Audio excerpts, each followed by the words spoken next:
Good morning बच्चों। आपको व्यक्तित्व और नेत्र के बारे में अभी तक बता रहे थे। पहला व्यक्तित्व के बारे में बता रहे थे, उसका कुछ भाग बाकी रह गया है, उसको आज हम पूरा करने जा रहे हैं। और आप लोग उम्मीद है कि अपने पास कॉपी और पेन रखे होंगे। आगे है व्यक्तित्व का विकास में शारीरिक शिक्षा का भूमिका। व्यक्तित्व माने अपना, विकास माने निरंतर चलता रहता है, और शारीरिक माने शरीर, और शिक्षा माने ज्ञान प्राप्त करना, उसका भूमिका आप जानते हैं, जो हम लोग पढ़ाते हैं उसकी छोटी छोटी बातों को भूमिका कहते हैं। जैसे कि सामान्य शिक्षा के साथ साथ शारीरिक शिक्षा हमारे जीवन के लिए बहुत आवश्यक है। व्यक्तित्व के विकास का शिक्षा से भूमिका के निम्न तत्वों का द्वारा स्पष्ट किया जाता है। मतलब शिक्षा का जो है उसके बारे में जो है हम लोग ज्ञान प्राप्त करते हैं, और उसका जो है सबसे पहला पॉइंट है शारीरिक विकास में सहायता। शारीरिक माने शरीर और विकास माने निरंतर, और उसकी सहायता क्या क्या होता है, शरीर क्या सहायता क्या क्या होता है उसके बारे में। जिस शारीरिक शिक्षा शरीर के विकास में सहायता करती है।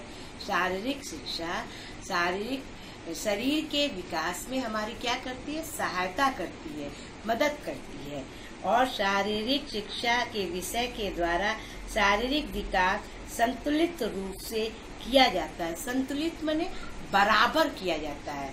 उसका विकास कैसे, ये नहीं कि हम कोई चीज ज्यादा कर लें, कोई चीज कम करें, नहीं, हमको क्या है, एक बराबर सारा काम को करना चाहिए।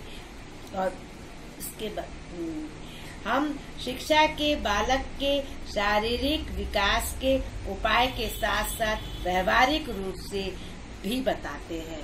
शारीरिक विकास के साथ साथ भी व्यवहारिक बात भी बताते हैं। विकास में ये सब खेल से संबंधित है। सारी चीज ज्ञान जो है हमको बच्चों को देना पड़ता है। ये शिक्षा अनुशासन बनाने में सहायता, इसके साथ ही वो संवेगात्मक विकास भी सहायता होती है। मतलब कि इसके अनुशासन सबसे बड़ी चीज है। अगर अनुशासन नहीं है हमारे से में, तो सारी चीजें क्या है, बेकार है।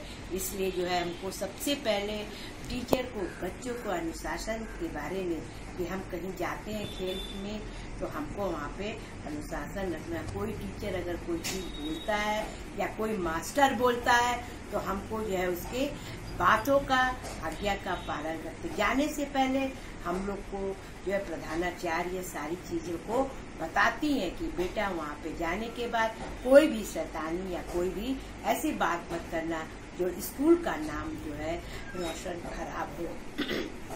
दूसरा पॉइंट है मस्तिष्क की सजगता की वृद्धि में सहायता। मस्तिष्क में, दिमाग, ब्रेन में क्या होता है, हमको जो है ब्रेन से काम करना है। ये नहीं कि कोई बहुत जल्दीबाजी करना चाहिए।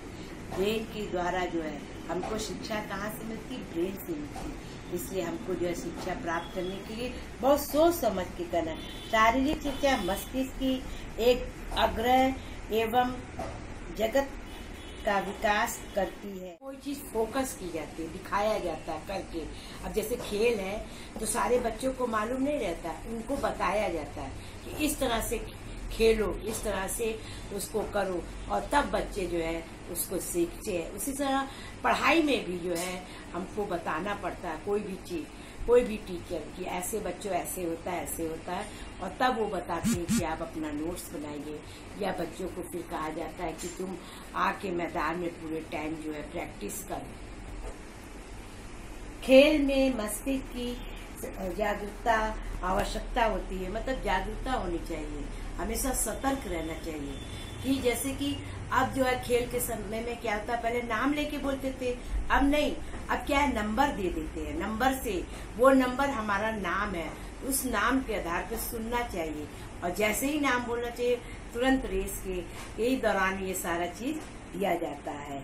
और शारीरिक शिक्षा बालक और मानसिक की सजगता में वृद्धि करके उसके व्यक्तित्व का विकास महत्वपूर्ण भूमिका निभाती। अच्छे से अच्छा जो है कार्य करके जो है भूमिका को निभानी चाहिए। तीसरा पॉइंट, चरित्र निर्माण में सहायता। चरित्र बहुत अच्छा होना चाहिए। चरित्र जब इंसान का अच्छा होता है तो हर एक कार्य अच्छा होता है। अब जब जैसे खेल के मैदान में जाते हैं तो वहाँ पे चरित्र, बहुत सी स्कूलों के बच्चे आते हैं तो वहाँ पे अपना चरित्र बहुत अच्छा दिखाना। ये नहीं कि उनको रूडली बोलना चाहिए, ये नहीं कि उनसे गुस्से में बोलना चाहिए। या कोई टीचर है, हमेशा क्या होता है, गलती तो हो जाती है। कोच लोग अपने अपने बच्चों को जिताने के लिए कुछ ना कुछ उपाय करते, तो उनको बहुत बदतमीजी की तरह नहीं बोलना चाहिए। बहुत ही अच्छे से, सहायता से उनको बोलना चाहिए कि उनके समझ में जो है आ सके। और जटिलताओं के खतरों से, संकटों से सम्मान अच्छे ढंग से करने में सहायता करते हैं। और इससे अध्यापक के व्यक्तित्व अपने चरित्र का निर्माण एवं विकास करता है। चरित्र का निर्माण भी करता है और विकास भी करता है, बढ़ाता भी है आगे की ओर। और ये सही चौथा पॉइंट, सहयोगिता, नागरिक के विकास में सहायता। क्या है सहयोगिता? सहयोग करना चाहिए। अब ये नहीं कोई बच्चा पूछता है कोई कार्य के लिए कि हमको कैसे करना चाहिए, तो उसका सहयोग करना। ये नहीं कि कहते नहीं हमको नहीं आता, ये है वो है, तुम जॉब न देख लो। या स्कूल में कोई बच्चा अगर नहीं आ पाता है तो दूसरे दिन आता है, अगर बोलता है तो हमको उसको बताना चाहिए, उसको सहायता करना चाहिए। वैसे ही टीचर लोग को भी अगर बच्चे को नहीं आता तो बताना, या कोई टीचर को कुछ नहीं आता समझ में तो उनको बहुत अच्छी तरह से व्यवहार करके और बहुत अच्छे ढंग से बोलना चाहिए। ये नहीं कि हमको नहीं आता, तुम जानती तो हो, कर लो, ये नहीं बोलना चाहिए। या किसी बच्चों से नहीं बोला तो इसका भी जो है हमको पूरा सहयोग करना चाहिए। वो नागरिकताओं को देश के प्रति कर्तव्यों का ज्ञान कराती है और उस देश के प्रति प्रतिशीलता बनाने में प्रेरित करती है। देश में भी सहायता करती है, देश में भी वो करती है। ये नहीं कि कोई देश में अगर हमको प्रधानमंत्री ने हमको कोई आज्ञा का पालन किया तो हमको निभाना है। ऐसे नहीं कि हम उनकी आज्ञाओं का पालन को तोड़ देंगे, तब तो फिर हमारा कार्य चलेगा, नहीं तो नहीं चलेगा। इसलिए और पांचवा पॉइंट, अवकाश के उपयोग में सहायता।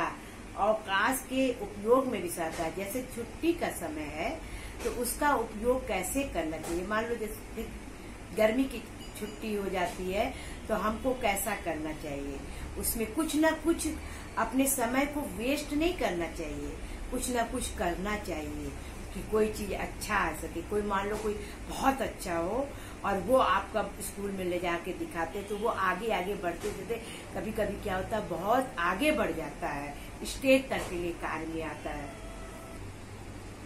इस शिक्षा के द्वारा बालक अपने खाली समय में सदुपयोग कर सकता है। वो विभिन्न खेलों में खेलकर, घूमकर, फिरकर तथा व्यायाम, योग आदि उसके अपना समय व्यतीत कर सकता है और मनोरंजन भी कर सकता है। मनोरंजन का भी साधन, कभी कभी क्या करते हैं परिवार के लोग जो होता है हफ्ता में, महीना में एक बार मनोरंजन के साधन के लिए भी बच्चों को लेके चले जाते हैं। उसमें अवकाश के समय में कि मतलब कि आज बच्चों छुट्टी का दिन है, हमारा भी छुट्टी है, तुम लोग की भी छुट्टी है, चलो हम लोग चलते हैं। या बहुत से माँ बाप क्या करते हैं खाना बना के ले जाते हैं, वहाँ पे पिकनिक करते हैं। तो अवकाश का जो है छुट्टियों का आनंद लेते हैं। और उसके बाद छठा पॉइंट, जीवन में क्या क्या पोस्ट में सहायता होती है। जीवन में बहुत सी कठिनाइयाँ आती है, जीवन में बहुत सी सहयोग होता है, जीवन में बहुत कार्य करना होता है। तो इसके में जो है मनुष्य को जो है कभी घबराना नहीं चाहिए और उसको सोच के उस कार्य को आगे की ओर बढ़ाना चाहिए। और सातवां पॉइंट, समाज में महत्व।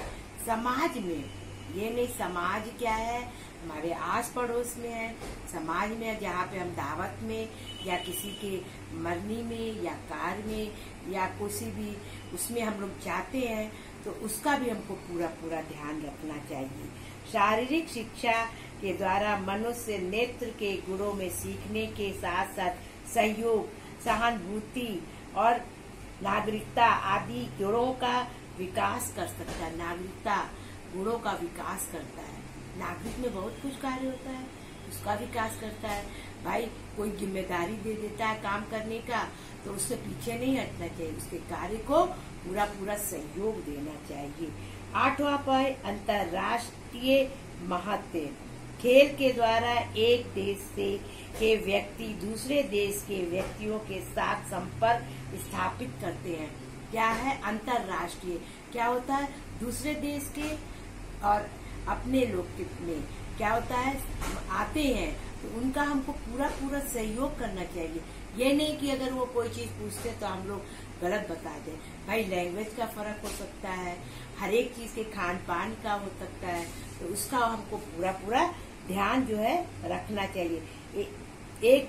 एक देश के खिलाड़ियों के दूसरे देश में जाकर अंतर्राष्ट्रीय गौरव प्राप्त करते हैं, मतलब अपना व्यवहार बहुत अच्छा रहता है तो बोलते हैं कि भाई इस देश के बच्चे बहुत अच्छे हैं, बहुत ही अच्छे स्वभाव के हैं, बहुत अच्छी तरह से हमारे साथ पेश आते हैं। और वो व्यक्ति को शारीरिक, वैदिक और मानसिक नैतिक शक्तियों का विकास करने में सहायता होता है। वैदिक, मानसिक सब चीज का जो होता है विकास होता है और अच्छी तरह से होता है। और उसके बाद जो है सहन शक्ति बढ़ाने की सहायता।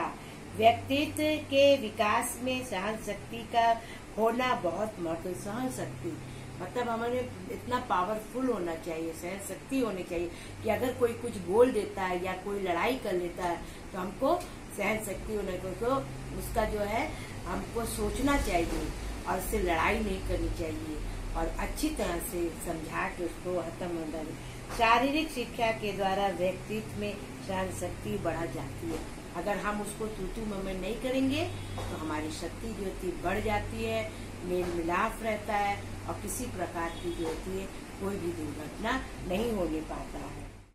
स्थूलता पर नियंत्रण में सहायता। स्थूलता मतलब होता है कि मोटापा, जैसे कि हम लोग क्या होता है खा लेते हैं, पी लेते हैं, बैठ जाते हैं, कोई कार्य नहीं करते, शारीरिक क्षमता नहीं करते, उससे क्या होता है मनुष्य जो होता है मोटा होता चला जाता है। उस पे जो हमको नियंत्रण रखना चाहिए, चाहे खेल के द्वारा, डांस करके द्वारा, दौड़ने के द्वारा, घूमना, वॉक करना, ये सारी चीजें करना, अपने शरीर को जो है अच्छे स्वस्थ रखना चाहिए और तभी हमारा जो है मस्तिष्क कार्य करता है।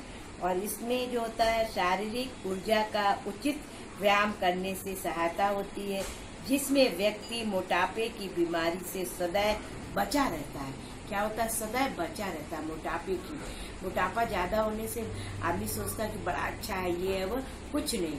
मोटापा होने से जो होता है बाद में क्या होता है बीमारी का कारण बन जाता है। इसलिए जो है हमको बीमारी का कारण नहीं बनना है और स्वस्थ रहना है, शरीर को हमको रखना है। अब जो है आपका व्यक्तित्व का जो है ये चैप्टर यहाँ पे पूरा खत्म होता है। अब जो है उसके आगे नेतृत्व का, इसी चैप्टर का नेतृत्व के बारे में बताना है। अब अगले टर्न में हम जो है इसके बारे में बताएंगे और जो भी समझ में आता है क्वेश्चन हम जब बाद में देंगे उसको करिएगा, वीडियो देख के आप बनाइएगा, समय को बर्बाद नहीं करिएगा, समय को उपयोग करिएगा। आप सभी को मेरा बाय बाय।